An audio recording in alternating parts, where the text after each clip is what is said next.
And also a very strong commitment by NATO allies, reiterated at the NATO summit in Madrid, that we will fulfill the UN mandate, which is the basis for our presence in Kosovo.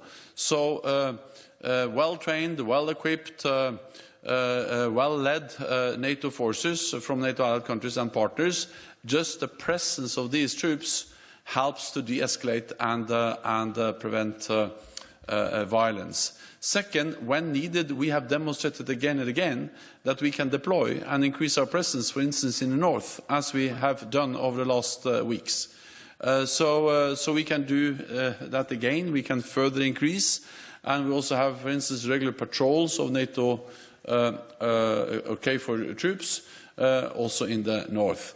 So we will, of course, our actions will be proportionate, they will be measured, but they will be clear, and we will do what is necessary to prevent escalation and to ensure the freedom of and the safety and the freedom of all communities in Kosovo. So I think just what we have proven over so many years demonstrate what NATO is able to do when needed and when necessary. Yeah, I think that's brief the answer. If one thinks of two sides, then on one side you have democratic state of Kosovo, we have professional police of our republic, and on the other hand, on the other side you have illegal structures of Serbia who have been turned into criminal gangs, who erected barricades. 9 out of 13 of them were erected within 10 minutes. In this sense, you can say that there are two sides, but we should never lose moral center. We should never abandon value-based policies, and that means that there should be zero tolerance towards crime and corruption, towards organized crime. From April last year until July this year, our police conducted altogether 39 operations with which they managed to arrest dozens of criminals from the organized crime, which is multi-ethnic and multinational and cross-border, many of them being Albanian, not only Serbs. But our police does not distinguish criminals according to their national identity, only according to their acts and behavior as individuals or as groups. Therefore, we need all the support from EU, from NATO, from democratic West in general, for a democratic country of Kosovo. I know that there are foreign recognizers of our independence in NATO. I know it is not easy, but I always work hard and insist on what is just and needed. Deutsche Welle. Hi, thank you very much. Prime Minister Kurti, one of the ways that you've been helping NATO already is with the U.S. hosting Camp Leah for Afghan evacuees.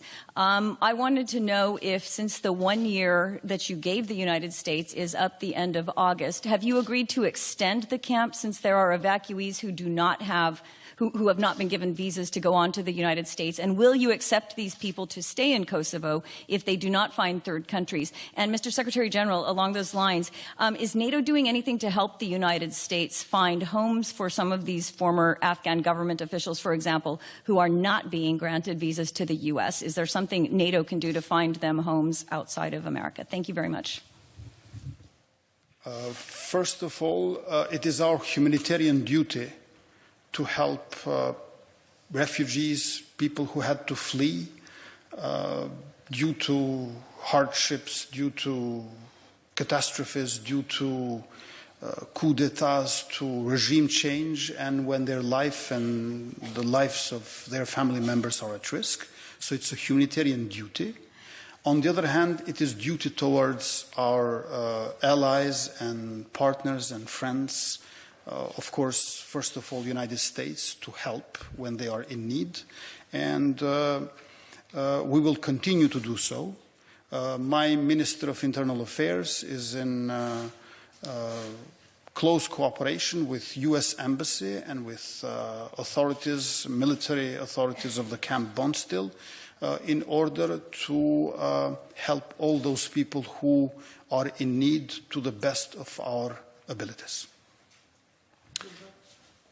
Well, also since the evacuation out of Kabul, thousands of people who have worked for NATO and NATO allies have been resettled in many different NATO countries, and I know there are still some remaining ones, and NATO allies are still addressing that together. Bloomberg. Thank you so much for the question. Natalia Drozdiak from Bloomberg. Prime Minister, I just wanted to ask, would you consider dropping your plans to switch license plates for the Serbs?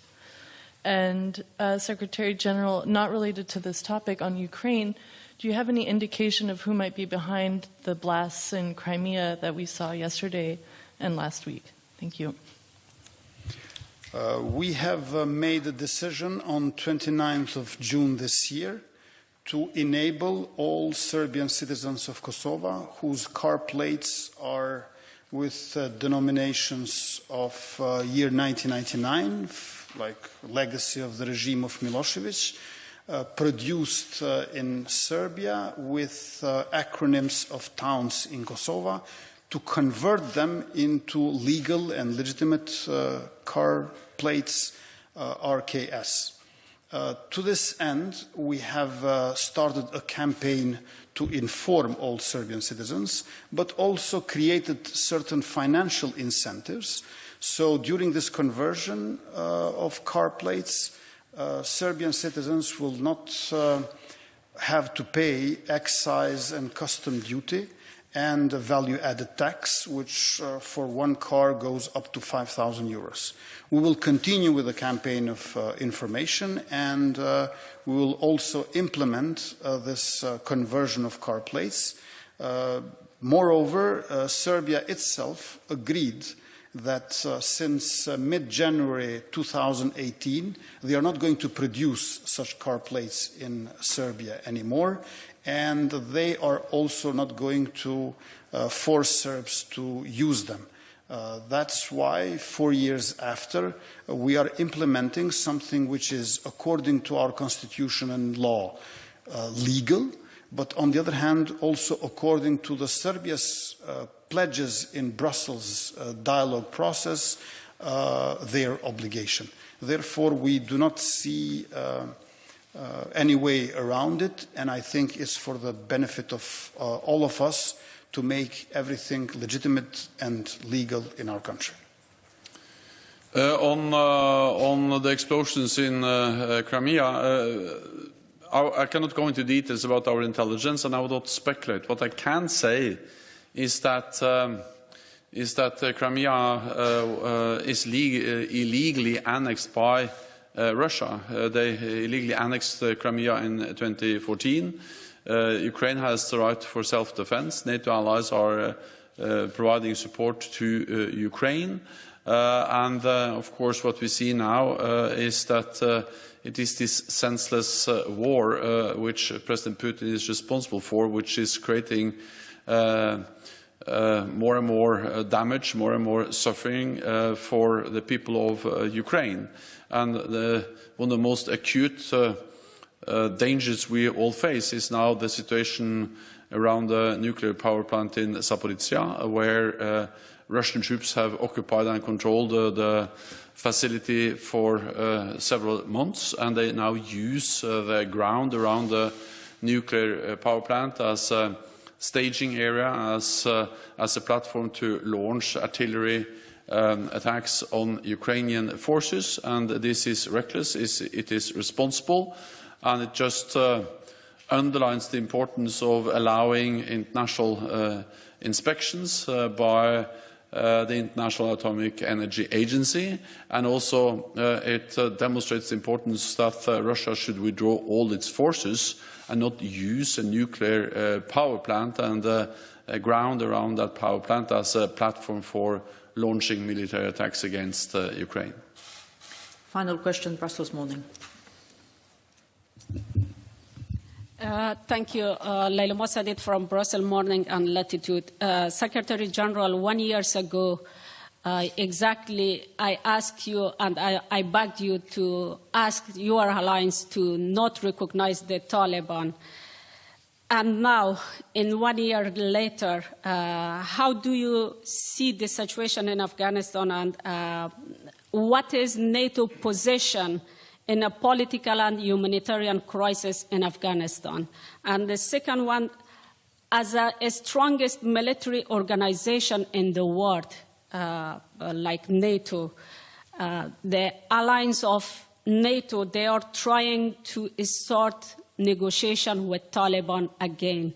This is the time, I think, not start weak negotiation with the terrorist group like Taliban, because they still didn't cut their relation with Taliban, with Al-Qaeda, sorry.